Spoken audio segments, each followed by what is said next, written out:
anyone know what these are? Nothing says summer more than melting marshmallows over a fire pit. It's the first day of the holidays for kids here in the East End of Glasgow, and they're making the most of a summer club run by charity Peak.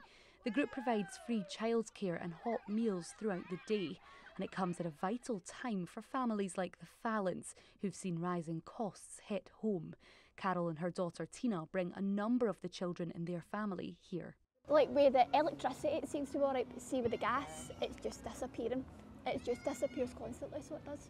So see having them for like the support, because they, was it last month? They gave us like was it £40?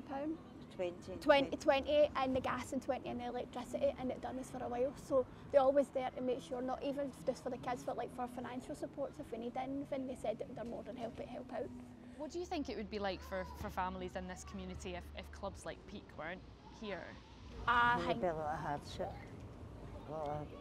I think it would be devastating not having them here, because I think that's what makes this community as Peak. On average, full-time childcare costs across the UK reach over £260 a week, and that's in addition to the current rising cost of foods and fuel. So the cost of childcare is extremely important. It's very expensive, especially for 6 or 7 weeks of a summer.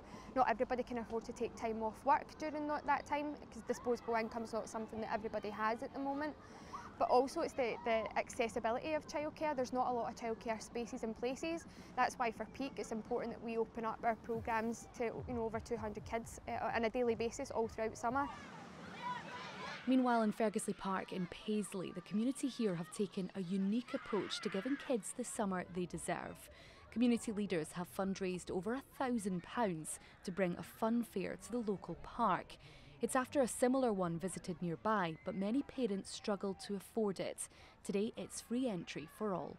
It is costly, I'm not going to lie, but would you ever have this? When have you ever seen this in a community? So, as much as it does cost a lot of money, I think it's the memories that we've made and stuff like that, and being able to have everyone from the community to come here and nobody has to spend any money, that's why we do it.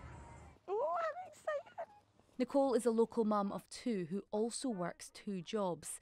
Today, the carefree access to the fun fair is a huge relief. Cost of living's going up, and it's like if you're on a national minimum wage, there's no luxury. Like for your kids, there's nothing. And I think as a parent, you can really beat yourself up about that, like what you can't give, and it isn't due to you, but it's due to society around us changing and ongoing crisis. And what do you think having the fun fair here today will mean to the community? Well, I think it means a lot. Like even the weather, like we're quite fortunate enough that the rains went off, but I mean, you've seen it, it's mobbed in there and it's no stopping people's spirits. Like, certainly wasn't stopping mine. I'll be on the kites later. After all, this is just one day of fun and doesn't solve the bigger issues at play, but it does provide an afternoon of entertainment and escapism at a time when soaring costs are taking their toll. Hope Webb, BBC News.